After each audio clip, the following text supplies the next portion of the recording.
Porto est connu pour son Porto évidemment. Du coup j'ai visité une cave de Porto, la Taylor's Cave. Bon il y en a plein, je sais pas pourquoi j'ai choisi celle-là, on verra bien.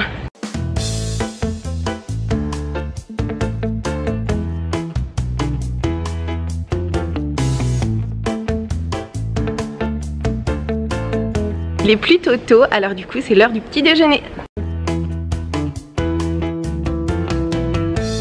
Pour mon petit déjeuner j'ai pris chez Paderia Ribera un pastel de nata, un petit croissant ainsi qu'une tarte aux amandes.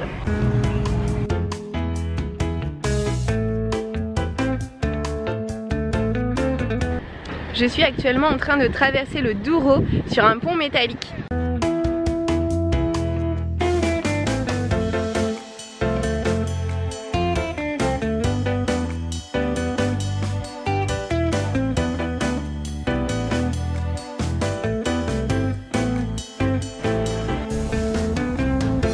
Alors cette visite guidée par audio guide est hyper bien faite.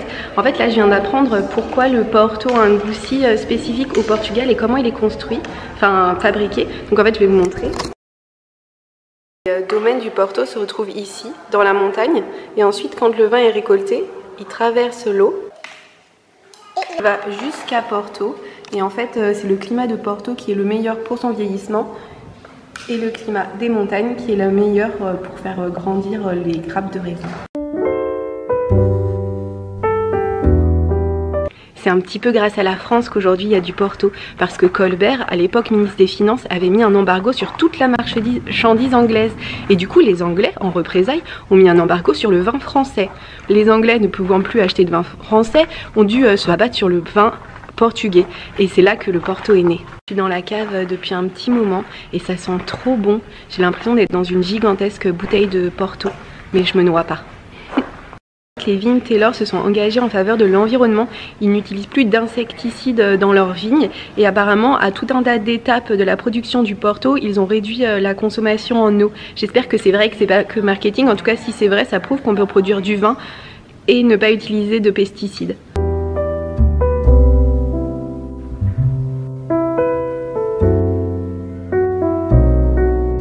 J'étais déjà extrêmement impressionnée dans l'autre cave et voilà que j'arrive et les cuves là sont gigantesques. Mais vraiment, je sais pas combien elles contiennent de Porto mais waouh, j'ai l'impression que tout mon appartement pourrait rentrer juste dans une seule cuve.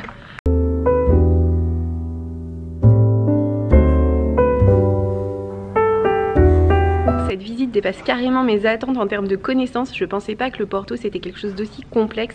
En fait il existe une différence entre le Porto vieilli qui vieillit dans d'immenses cuves comme ça qui s'appellent des foudres et qui peuvent contenir jusqu'à 20 000 litres de Porto, et le Porto vintage qui est en fait l'assemblage de plusieurs vins de Porto et qui vieillit à l'intérieur de bouteilles en verre. Et en fait ça vieillit à l'intérieur de bouteilles en verre parce que comme ça il n'y a pas de contact avec l'oxygène et du coup il vieillit beaucoup plus lentement et donc il doit être meilleur mais aussi beaucoup plus cher. Alors il y a un petit espace avec 6 tonneaux comme vous voyez derrière moi et dedans ils ont mis les aromates, comme ça on peut s'entraîner à être œnologue et donc en fait en appuyant ça diffuse une petite odeur et on doit deviner ce que c'est. Alors moi je n'ai aucune idée et ensuite on a la réponse en se retournant ici. Là on ouvre, hop, et c'était du caramel. Ah j'ai pas du tout reconnu. Alors là vraiment je suis pas œnologue.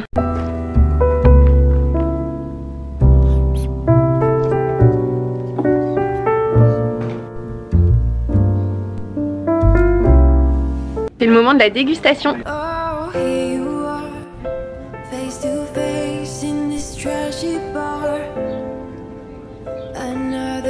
C'est inclus dans la visite un verre de Porto rouge vintage, ça veut dire que c'est leur meilleur cru 2014 qui se trouve dans la bouteille. Franchement pour 15 € je pensais pas pouvoir boire ce type de vin. Et aussi un verre de Porto blanc. Il va vraiment falloir que je mange après avoir bu tout ça. Et en tout cas j'espère que c'est très bon, apparemment il a un goût fruité. Bon bah voilà, c'était délicieux évidemment. Je suis dans le marché Beira-Ria, il y a beaucoup de bruit et il y a des tonnes de spécialités portugaises et des tonnes de personnes, j'ai super hâte de manger. Surtout que j'ai un peu bu et qu'il est vraiment temps que je mange.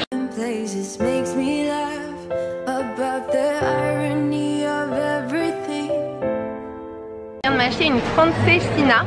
En fait c'est une spécialité portugaise et non pas française comme l'indique son nom, à base de fromage, de toast, de jambon, de saucisse et avec une sauce, et apparemment c'est la sauce qui fait toute la différence, et à Porto ils ont une sauce tout à fait spéciale.